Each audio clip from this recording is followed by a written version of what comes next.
I was waiting for you to go action. Oh, wait a minute. That's my porn movies. Okay.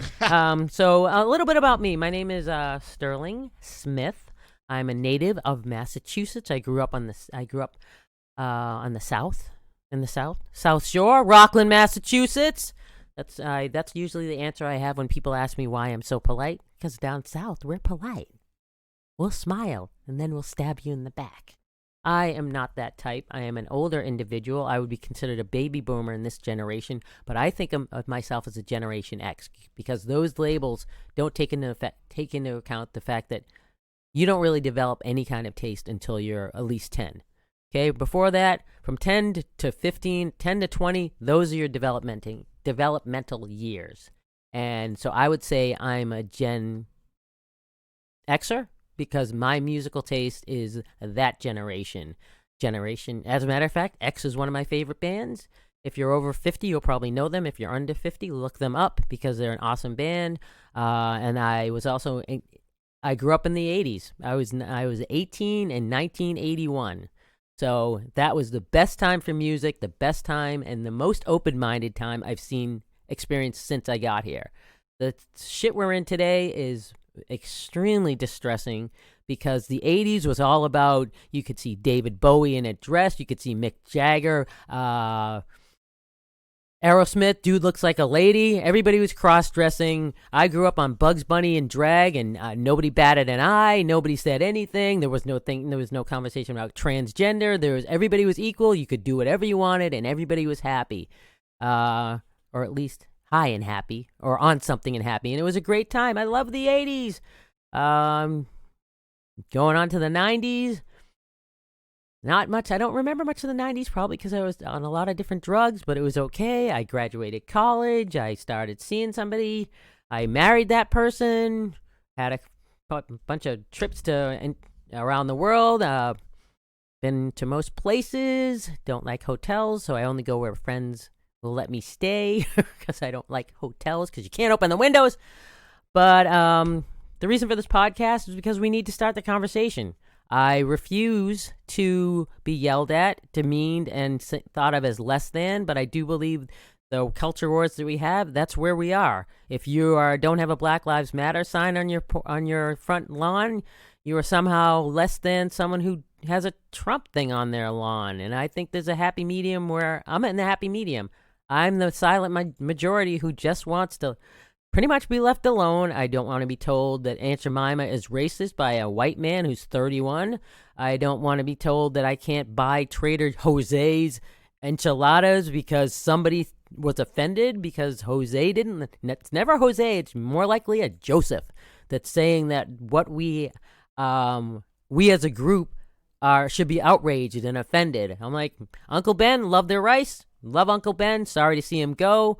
To me, that's another example of white people telling us what we should and shouldn't be doing. And if you're not on the bandwagon, you're considered a racist. And I believe that white people or black people, everybody can be racist. And I'm somewhat racist, but mine's a very specific racism, and I won't go into that this time. And it's not really race. It's more like lifestyle.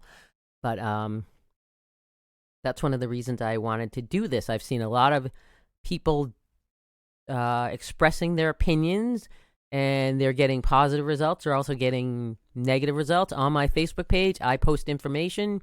My husband told me I was a troll before a week ago. I had no idea what that was other than a little ugly doll with a fluorescent hair, and they just made millions of dollars from Disney because they have a troll movie. That's the type of troll I was thinking of, but I basically post things on my Facebook page. They're just information. I am not asking for any opinions. I just want to put information out there and what has happened is the people that are on my Facebook page are insulting the messenger but missing the message. And I think there's something extremely wrong with that. I also do believe that when you ask to have a conversation, as long as you're open-minded and open-hearted, we should be able to talk about anything.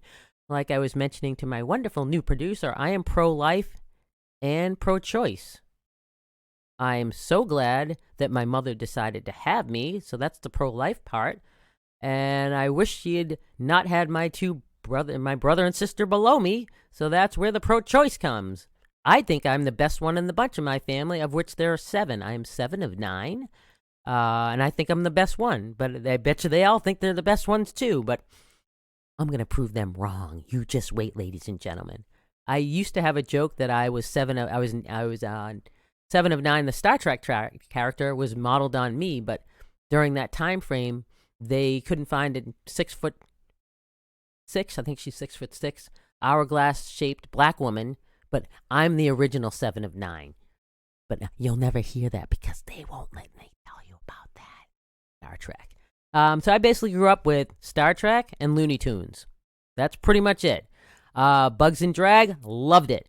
Bugs Bunny, being a Confederate, being a scientist, doing chemicals, that little red monster that shrunk down. That was my upbringing.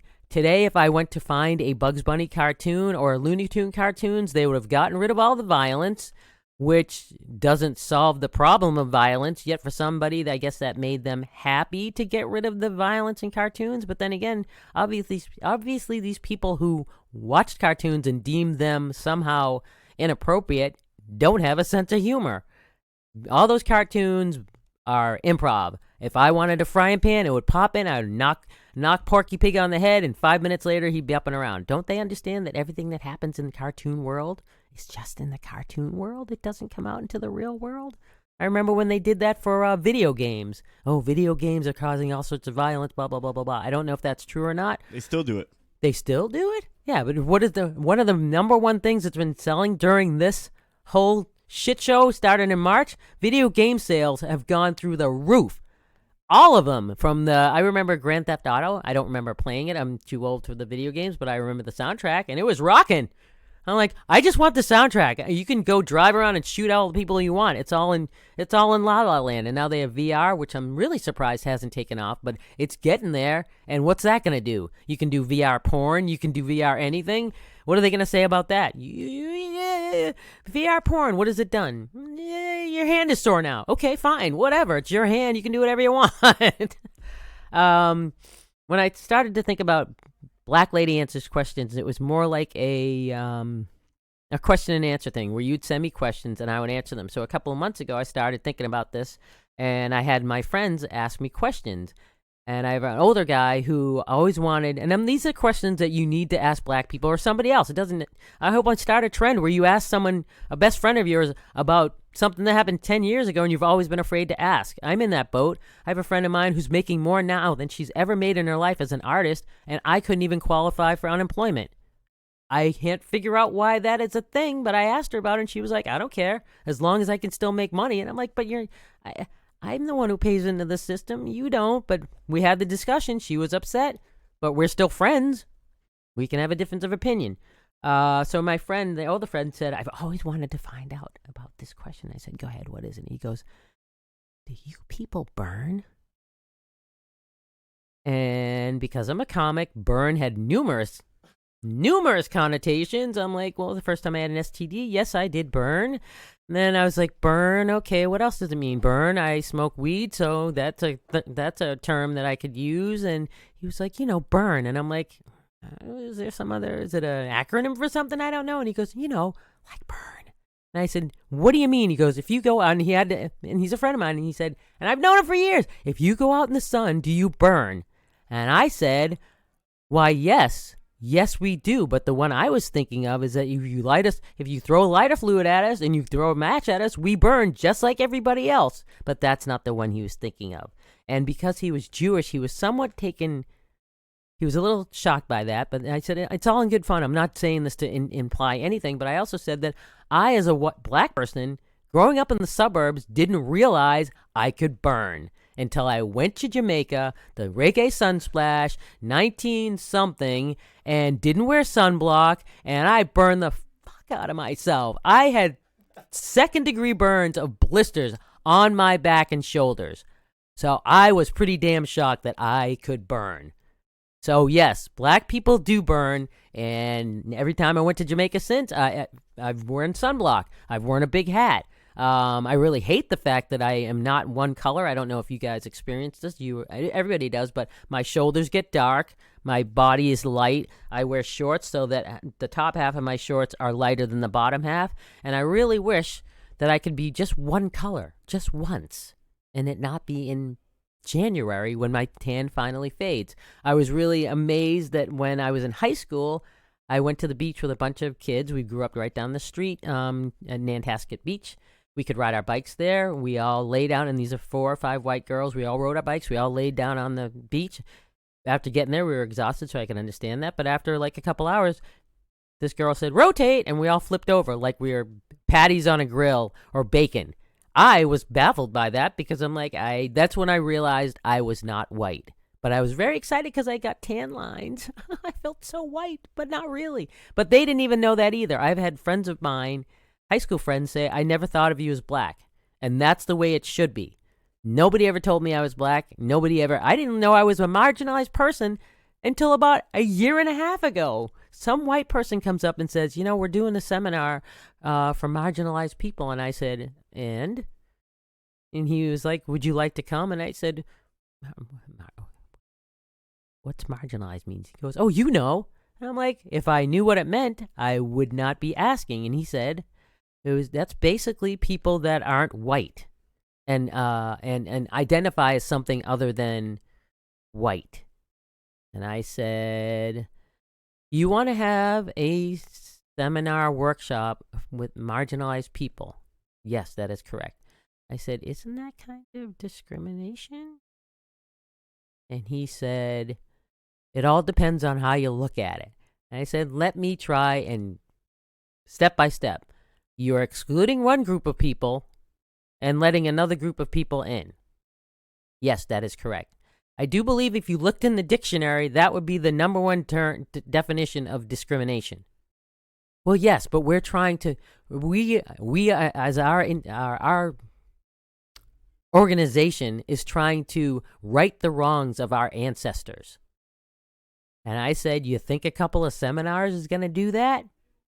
And he said, well, it's a start. I said, how about you just give me a little bit more money? I am all for reparations if you just give me money. You as a white person want to repair the damage done by your ancestors, which I don't think is the right way to do it. But if you want to give me money right now. I will be very happy to take it. Well, no, that's not really the idea. I'm like, okay, so I go to the seminar. And who is leading the seminar? It's got 20 or 30 people of color in it. Another one, which I didn't know I was until quite recently. It's got 20, 30 people of color in it. And it's all led by 3 white people. I have nothing against white people. Some of the best people, some of the people I've had sex with are white people. I married a white person. He seems to be a reasonable individual. I do not understand how a seminar that is supposed to address the wrongs done by these people's great-great-grandfathers can still be led by a bunch of people who are the direct perpetrators of whatever it is they're trying to solve. I couldn't, and they couldn't answer it. That's why I need to ask questions. I do believe that I ask more questions than I get answers to, but I want to know. I had a conversation with this woman recently. She was a Boston public school teacher, a woman of color, and the Christopher Columbus statue had just been knocked down, and she was very happy about that. And I said, why are you happy about that? And she said, because the statues are put up by the people who win. And I said, okay, does that explain why the 54th Regiment Black Volunteer Army across from the State House was defaced? The statue was it's not a statue, so you can't knock it over, but a bunch of people painted whiteface and all sorts of things on it. And I said, if this was a Black Lives Matter protest, everybody in Boston I know, from my age down to their kids, knows how important that statue is. So I don't think a black person from Boston would have done that. And she said, well, okay, the winners put up the things, right? They put up the monuments. We're all winners, I would imagine. Well, and she didn't have an answer for it. And this is a teacher who teaches in the Boston Public Schools. So back to the original. Christopher Columbus on one side, Mohegan Sun. When I started going there, they had a huge statue of the last of the Mohicans. White man, red man. Both of these individuals were considered oppressors. Indians, the term tribal comes from Indians. They would overrun another village, kill the men, take the women, and they would expand their tribe. Columbus was basically doing that sort of thing for the Spanish royalty. Went to one place, went to another place. He'd also been conscripted when he was young into basically a role of slavery. His whole crew was basically people that they didn't want anywhere else, and they ended up landing in South America, I do believe. And his crew was unruly, and they were bad people. And Columbus tried to do whatever he could, but my argument was basically you cannot ascribe 21st century morals to something that happened in the 14th and 15th century and expect things to be the same. Both of these individuals, the Indian and Columbus, or the Native American, were both oppressors. They were both equally complicit in whatever it was that you're accusing them of. And I said, which one would you knock down? And she said, without a beat, she said, I'd knock down the white one. And to me, that is discrimination and racism. You're taking the same crimes and you're knocking down one based on his skin color. And what was most disturbing was the fact that this is someone who's supposed to be educating kids, and she could not articulate her argument or any position that she had. She basically said that was the thing that should be done. But I said, as we were sitting on the beach, I said, if it wasn't for what Columbus did, we would not be the direct beneficiaries of sitting here, being allowed, being permitted, being even encouraged to peacefully protest whatever system you don't like. It doesn't mean knocking down statues, knocking down monuments, and thinking that has somehow going to change anything that you're protesting. And then I said, what about the pyramids? And she said, what do you mean? I said, the pyramids, all the monuments are built by the winners. The pharaohs were the winners because they had the pyramids. Are we going to tear down the pyramids? And she said, no. And I said, why not? The oppressor won. They built the pyramids. There they are. People go to see them. Millions of people go to see them year after year after year, and that's a legacy of the oppressor. And she was like, well, I said, well, okay, black people had slaves, people, so I don't understand why it's okay to knock some statues down. Actually, I don't even think the white BLM people, or the BLM people in general, know why they're knocking down the statues. My thought and my opinion is that we've been caged up since March. These are young people that need to go out. They need to do things. They have not been allowed to go out for reasons that are still unclear, yet this is a generation that thinks that socialism is the way to go. Well, I don't know if you've noticed this, America, but we're in socialism. This is American socialism. We are not allowed to go anywhere past a certain point. 90% of those watching us know where we are every single day through our cell phones, through our activity on our computers and our PCs. We don't get to go out. If we travel outside state lines, we're supposed to do things when we return. We have to wear masks as pretty easy. If you're not wearing a mask when you're outside, most of the people know which team you're on. And I'm going to reiterate the fact that I love the fact that you are supporting this administration by wearing a mask. Take that as you can, any way you can. Let me think. What was I saying? Oh, I have education here. I think it's part of the educational system that these individuals who are teaching our kids have been indoctrinated into one size fits all, just like the current pandemic. I think that and I was in education for years too, and lucky I was a PE teacher, and we're supposed to be considered dumb, so we don't have to do the other stuff, but I do believe that a large percentage of what is being taught to our kids today, including the BLM protesters, the majority of whom are white, and the majority of whom are ruining cities for the people who live there, is that they've been taught that if you have white skin, you are the oppressor, and if you have brown skin, you are the victim. And it goes right into college, and maybe even the master's program, where you're taught that this is what you have to do to make reparations. When our black brothers and sisters are suffering, it is the white savior's job to come in and knock down the statues, burn businesses that have been burn black businesses, even though they don't know they're black businesses, and even if they do, they don't care. They burn things down, and then they go home and they watch on TV as they go, look, that's me. I did that. And could go back to their comfortable suburbs and do whatever they want, and nobody seems to mind. It's the same sort of people that have the BLM posters on their front lawn that says silence is violence, or violence is silence. When you're silent, when you're silent, you are complicit. And that goes both ways. I am not going to be silent. I've never been silent, and I will not be silent unless somebody silences me. And if that happens, you guys can hear it here first.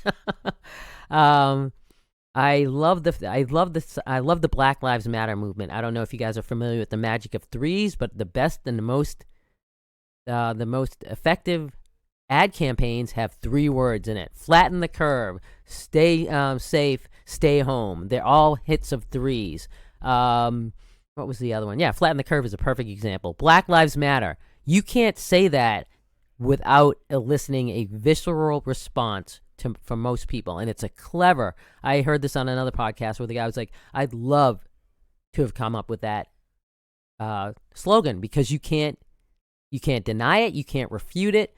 You can't contradict it with anything without sounding like you're a racist. And it's so clever. I hope those BLM people are working for Procter & Gamble in the next iteration, because we'll be buying everything that they put out there. So I think the education system, it's not their fault, but I also think that their education is very one-sided. I was a house manager for a lot of wealthy families from Winchester to Beacon Hill to California. I was in LA for a while, and I think that the problem is that white people can't say whatever the whole cancel culture thing is amazing to me. Why can you not express your opinion? Why are you labeled? And white people don't want to be labeled a racist. That's the gist of it. Or a sexist, or any of those other ists. And as soon as you express an opinion that is contrary to what people expect, you're labeled. Perfect example of this, and it's only been getting worse, is when right the day after the election, I was driving to one of my wealthier clients, to another wealthy client's house. And I've always worked with white people because black people just can't afford me, but that's okay. Eventually, maybe I will, but probably not. So I was on my way from one house to another. I had my friend on the phone. This is the day after the election, 2016. I had a friend of mine on the phone, the same one who is now making more money than I am, doing nothing. And she was so upset. She's the same age as I am. She's like, "Oh, I'm so upset." I'm like, "What are you upset about?" And to me, it was just another day. So she said, "Well, they're gonna overturn Roe versus Wade. They're gonna get rid of abortion. I mean, they're gonna do all sorts of crazy things." And I said, "Okay, you're over the childbearing age, so why does that concern you?" "Well, they're gonna do this and they're gonna do that." And of course, she never said who they are, and they never say who are they. They know who they are. So anyway, I went to my other client's house, and she was rushing out to get to work. I was on my way in. She said, "Oh, terrible about the election, Sterling." And I'm like, whatever. It's just another day. So I asked both of these friends of mine the same question. I said, in your lifetime, can you give me an example of when the administration, current administration or past ones, has affected you personally? And I mean personally, not in a general, "Oh, they're going to get rid of Roe versus Wade," not in a, "Oh, they're going to do this," or "Oh, they're going to do that." I want a personal account of of the effect that any administration has had on you. I have a couple of examples. One is when Obama was elected. The second one is when I was in 7th or 8th grade. And the third is when the first black man got killed by police. Okay, the first one, I'll go chronological. When I was in seventh or eighth grade, there was the oil embargo, and we would go to church every Sunday. And right at the beginning of the summer, they instituted an every other number. So if your license plate number ended in an odd number, you would be able to go on that Sunday, and if you didn't, you'd have to wait till the next Sunday. And this went on for a couple of months. So imagine 4 people, my 4 brothers and sisters in my mother's Ford. It wasn't a Mustang, it was something else, but it was a sports car. 1 person in the front, 3 of us in the back, shitty air conditioning, and we're sitting at 8 o'clock in the morning, waiting to go to a church, an 11 o'clock church, and we're in a line waiting to fill up, and you could only fill up $20 or whatever. That to me is how I was personally affected, and that wasn't even that bad, but it was hot and sticky, and my brother didn't wear deodorant, he was going through puberty, it was awful. But that was me getting affected personally. The second one was when a couple of years ago, a black man was killed by cops. This has been happening since we got here, and it'll probably keep happening hopefully not long, but it's been happening for long enough that white people should know it's happening, but that's ignorance is bliss, I guess. And what I'd noticed, and this has been happening for the last couple of years, is every time a black man or a black person is being killed in and around Cambridge or wherever I go, white people will smile at me. And they don't do that when somebody hadn't gotten... So, actually, I've gotten to the point where I can walk down the street, even if I'm not watching the news, and some white person says hello, or acknowledges, I'm like, I have to go home and check out what happened, because that's the only time that happens. And the third one was when Obama got elected. It was a great day for me, because my grandmother, who was 103 when she died, was so ecstatic that in her lifetime she had seen a black man elected to the highest office in our country. And she was exceptionally excited. But she was also kind of cynical, because she had the picture of Obama, she had MLK, she had JFK and RFK too, when whites and blacks 50 years ago worked a little bit better than they do now. But she had all of them in her apartment, and she looked at the Obama one and she was like, it happened, I can die peacefully, but he ain't going to be able to do shit. And she was right.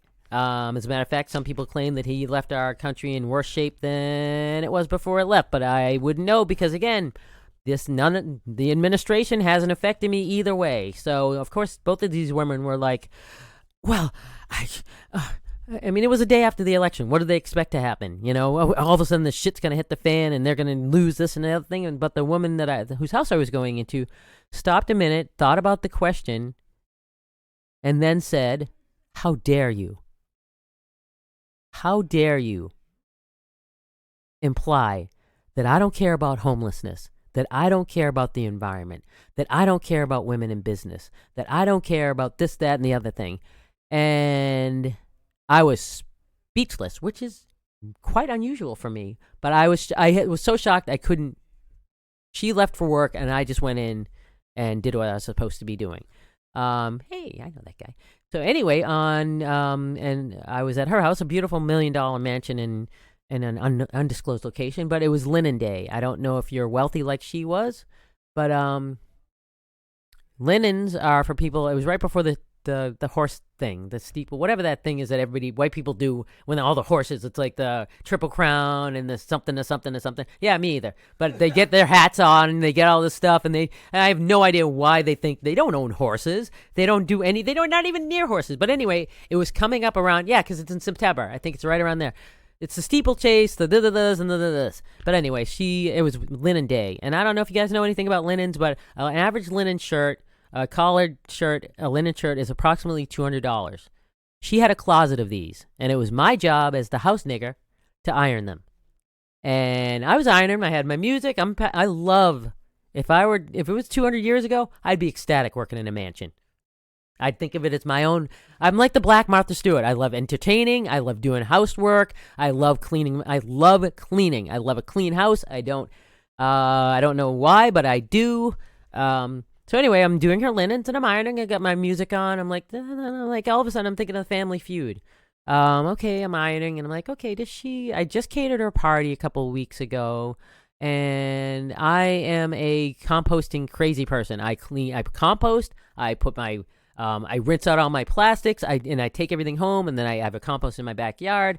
So she comes in, she's a little bit tipsy, and this is a couple of weeks before the election, and she was like, oh, just shove all that stuff in one big bag. And I look at her, I'm like, no, I'm not gonna do that. So does she really care about the environment? And above my head survey says, no, she does not care about the environment. And I'm ironing some more, and I'm like, okay, she has a Suburban, she has a Mini Cooper, and she has a Carrera Boxster, the kick-ass car. She doesn't have anyone else in her house who drives. Does she really care about the environment? Survey says no. So that's 2. Then she has a summer house on the Cape. She has a winter house in Vermont, and she has a mansion in I will not say where. So does she really care about homelessness? Does she give her house in the summer to the homeless people when she's not there? Does she do that to her winter house? She does not. So, survey says, does she really care about homelessness? Survey says, no! So, and the next one, it was women in business. So, okay, I'm a black woman in business. But she said, how dare you? To me. I'd been working for maybe 6 or 8 months. How dare I what? Ask a question? So, does she really care about women in business? Survey says no, even though there's only supposed to be 3 X's, but there were 4. So I packed up my stuff, and I put everything back, and I am a workaholic. I've never left a job, ever, based on an emotional response. But I had also had enough time to think about it. I was shocked. I was not pissed off. I was shocked. And one of the things that I've noticed about this current climate that we're in is people react emotionally first and then respond. And it should be just the opposite. You're upset. That's the flight or fight hormone. You are pissed off. You want to do all this stuff. Instead of acting on it, especially for the youngins, anyone under 40, your emotions are not a good judge of anything. Think of that pretty little girl, if you're straight, that you saw. Whose head's thinking here? It ain't the big one. Okay, so step back, please. Take a moment to think about your reaction. Why am I upset? Why am I acting this way? Would I act this way in a half an hour? It's a similar thing when somebody hits your car. Your car is an extension of your individuality. If somebody rear ends you, you get out fighting. Even though maybe a grandma, and depending on who comes out of that other car, you change your mind depending on what your emotional state is. That, if nobody's hurt, step back. It's just a damn car, for God's sake. Nobody got hurt. Move over to the side, put your damn flashes on, take the pictures, and go on your merry little way if you can. But if you come out acting, and if you come out emotional, the results are going to be that much worse. Poor grandmother has a heart attack. She's 92. She can hardly reach the pedals. She didn't see you in front. She gets rushed to the hospital, and then you end up killing grandma. We don't want to kill grandma. At least not in a car accident. So anyway, I went home after this encounter. I did not get paid. She still owes me money. And I went about my day. I did all I was doing. And 6 months down the line after the election, I am coming back from work. And I fell in love with this woman's dog. And her dog looks like a reindeer without the antlers. Looks like Rudolph from the cartoons or whatever. But anyway, so the dog comes up to me, and there's a dog's nose in my crotch. I look up, and attached to that woman, attached to the dog, is this woman. Oh, no, thanks. I'm driving.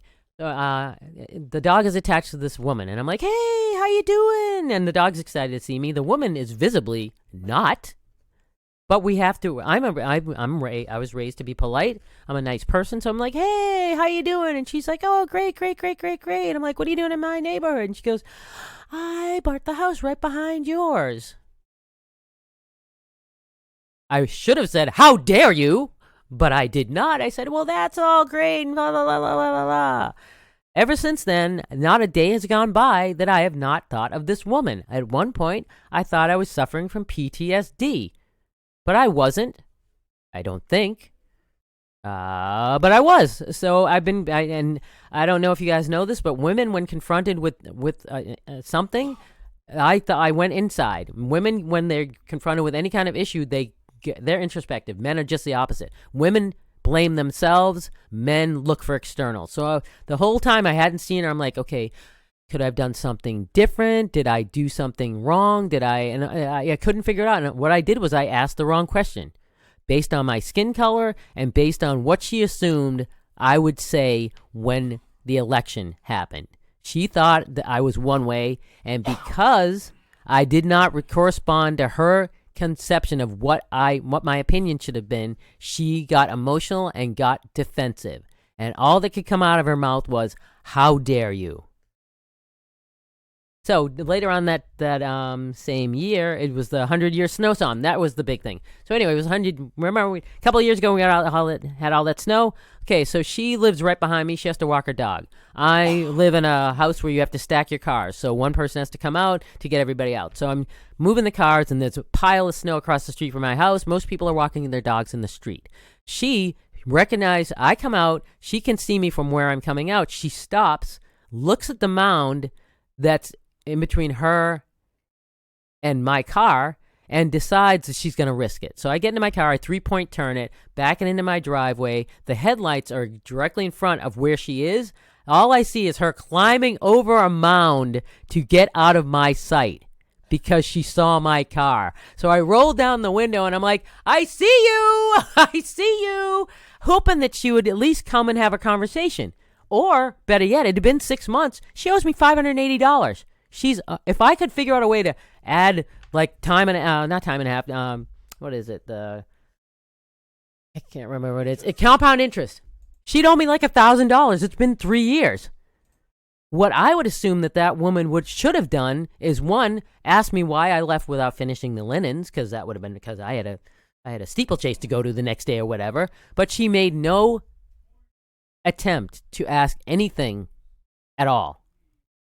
And that, to me, is endemic of what I'm talking about. Nobody wants to talk about the things that make them uncomfortable. I thought about sending her an email. I even did an interview about a year and a half ago when White Fragility came out with a Iranian correspondent that works for the AP. And she called me up through a bunch of friends of mine, and she said, "I'd like to talk to you about race relations and all that other stuff." How much time do we have? Like 10 minutes?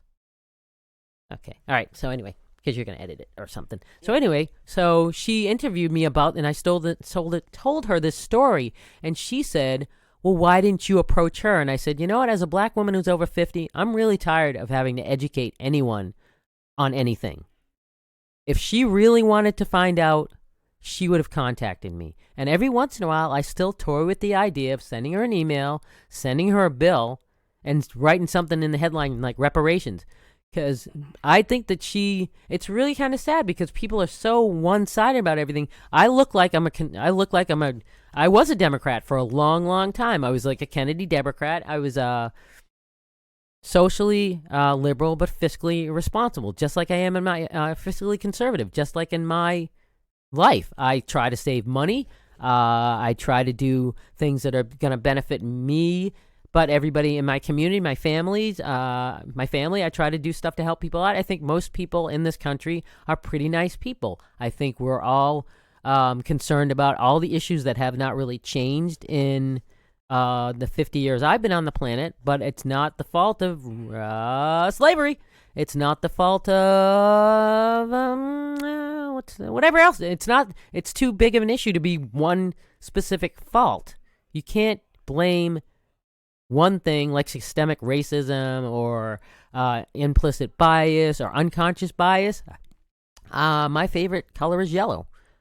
I don't care how many seminars I go to about unconscious bias. You're never going to convince me that my favorite is now green. It ain't going to happen. I like yellow. Tweety bird yellow. My motorcycle's called Tweety. I like bananas because they're yellow, but I can't eat them because I'm diabetic.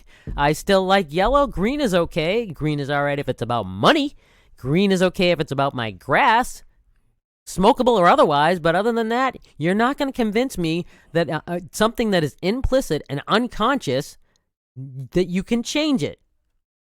It just doesn't happen that way. I still lock my windows when I go through Dorchester or Roxbury or any city in this country. Doesn't matter what it is. It's an instinct of survival. I will unlock it. I will roll it down. I'll acknowledge somebody on any of the street, and I'll go, "Hey, how you doing?" And I will have a nice conversation. But I'm knocking my car doors no matter where I am. So this woman doesn't want to have a conversation. She was also, her son was transitioning as a 16-year-old from a male to a female, which I think is ridiculous. You can do it, but do it when you're 25. Research has indicated the adolescent brain is not fully developed.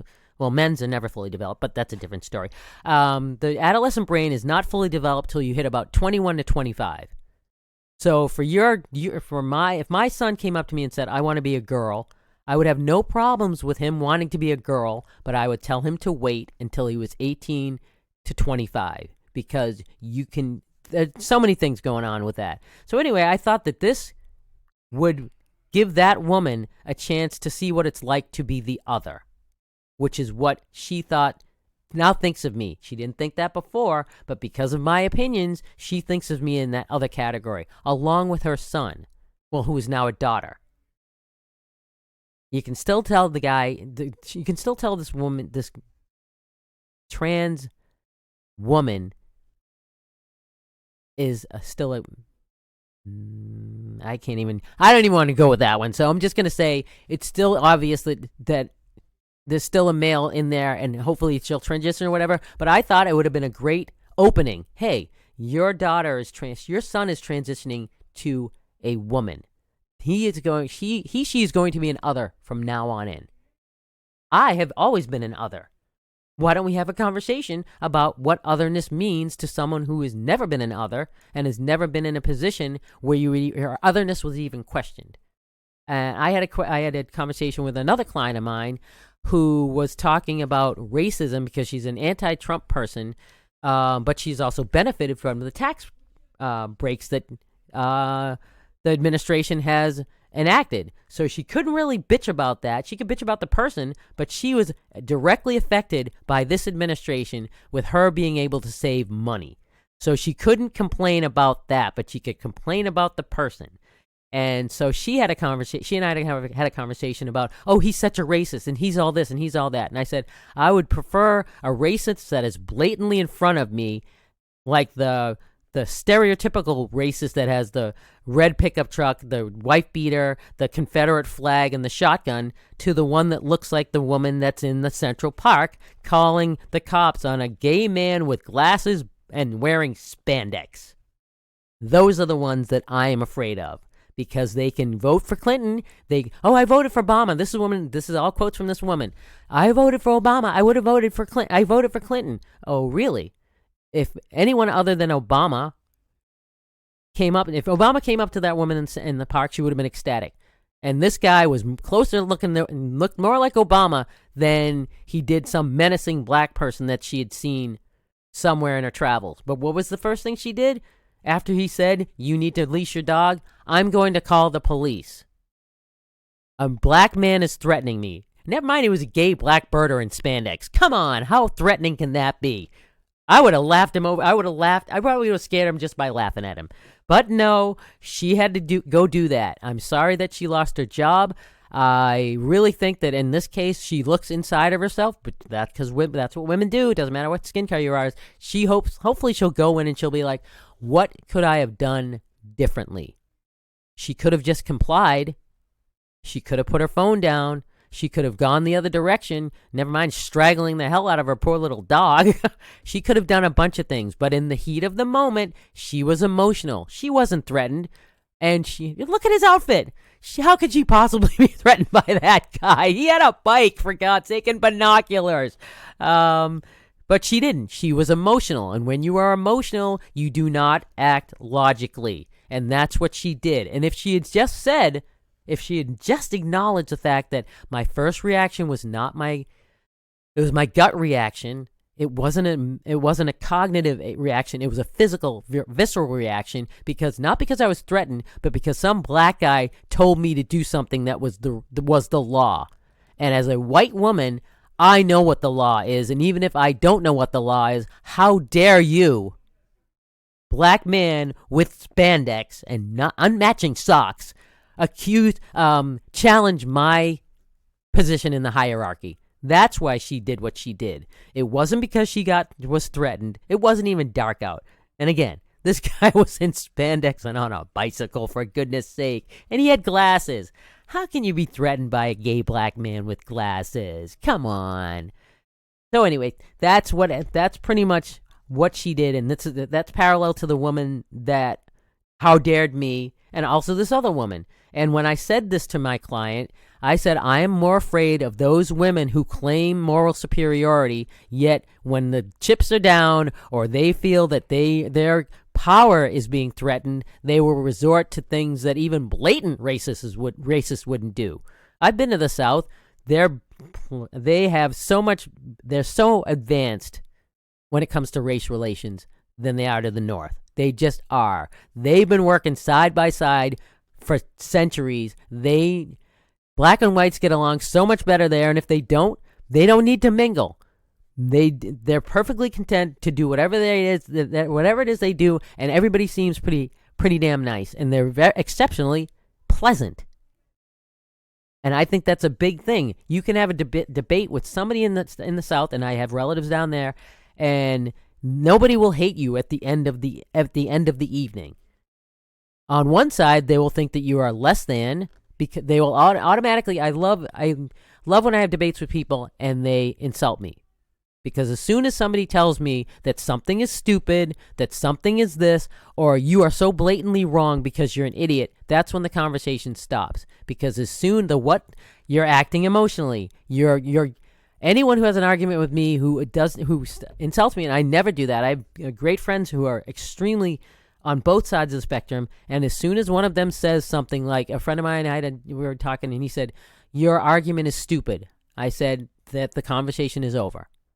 If you think I am stupid, or that anything I'm saying is stupid, why would you be arguing with someone you think is less than you? That's like arguing with a 4-year-old. I'm not arguing with a 4-year-old. I'm going to dominate them 10 minutes. I'm going to go over them and go, these are my rules, and if you don't like them, we can stop playing the game. Similar to what happened when Trump was elected. That's when you heard all this conversation about getting rid of the Electoral College, getting rid of all this other stuff. When you're playing a game and you know the rules and your side doesn't win, you don't change the rules. You accept defeat graciously and you try harder the next time. I think the same thing is with the virus.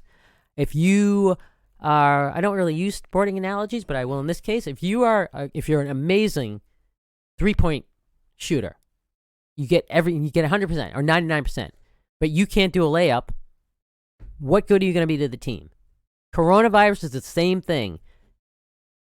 It's a virus. It affects a percentage of the population, and we should protect those. But why can I not pay my mortgage?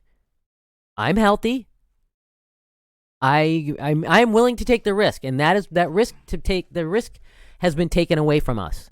Nobody asked me if I wanted to close this shit down. If I had, I would have stocked up on a bunch of hallucinogens, a bunch of weed, and a bunch of things that I could live in my house for the next 6 or 8 months and be happy. But nobody asked any of us, the silent majority, what we thought. When Anthony Fauci was interviewed about, have you thought about the fallout, the collateral damage, the repercussions of shutting down the economy, the livelihood of a large percent of the American population? He said no. And to me, therein lies the mistake. Someone in a castle doesn't care that the peasants are starving until they start knocking down his door. And I think that is the power structure that is in place on both sides. They're all happy, and as long as the populace isn't knocking on the door, then they're perfectly fine to dictate what we do because it doesn't affect them. And I think that needs to change. There's a bunch of people on both sides. Bernie was a populist. Trump is a populist. There's a bunch of people that are stuck in the middle. From the bottom, we're getting dragged down by people like my friend who are making more now than they were 6 months ago. And there are people on the top that we're getting shit on. The middle class is diminishing, and I don't want to be one of those people that takes the money from the government that I pay into and live a life. I want to have a life of purpose. I want to feel good about the job I do. I want to be happy with that I can express an opinion contrary to the popular belief and still be alive. I don't want to live in a system that knows that I can't go out at 9 o'clock on a Tuesday and get fucked up and walk home because somehow that's going to kill grandma. I'm willing to take that risk. I am not willing to live for the next 18 months till they find a vaccine when they haven't cured HIV. I don't want to live in a world where I can't go out and do whatever I want as long as I'm not hurting anybody or anyone else, and nobody can tell me that that is wrong. I intentionally don't wear a mask unless I'm told to, because I now have a reason. If I don't walk down the street and I see, it gives white people a reason to cross the street. Before, it was just my skin color, but now it's a mask, and I think that that's great for them. But then again, why are we wearing masks outside? Didn't they say sunshine, fresh air, vitamin D, get your immune system kicked in? They said all this stuff. Why are you walking outside with a mask? Because they can figure out whose team you're on. And I think I'm on a team. I'm on Team America. I'm on Team Humanity. I just want everybody to be happy, whether or not they need to do that through drug use or, alcohol use, whatever. I'm very libertarian when it comes to drugs. You want to do meth? You want to do cocaine? You want to do heroin? Go ahead. Just don't shit in my front yard when you're doing it. Okay? You want to do it over there? Go right ahead. Homelessness? You see how many empty buildings there are in your streets and around the neighborhood? What the hell? Stop burning down buildings and start building them. There's so many. The homeless situation doesn't be. I was in L.A. a couple of months ago. L.A. is a shithole. I think Haiti's better than L.A. at this point. I couldn't walk down the street without encountering a bunch of younger and younger homeless people just laying on the street against buildings that were empty. Give them the means to get them in the building. What the hell? What's going on? L.A. to New York. But yet, the homeless population isn't dying any more than anybody else. They're not succumbing, and they're in real... But you know why? Because they're outside, they're getting vitamin D, and they're getting fresh air. That has to be it. Homeless people are not dying at any rate compared to the 20% over 75 to 80 who have comorbidities and are dropping. Everybody else, get out there, suck in some air. You're not dying. You're not gonna die from this. And if you feel like you are, go inside, watch Netflix, and let the rest of us get back to work. I think I'm going to end it there. Does that work? Hey, ladies and gentlemen, this was B.L.A.Q. Welcome to Black Lady Answers Questions. Please send me a message when I have something that you can send me to. Please send me a message or a question. Hopefully I'll see you next week. Thank you very much for listening.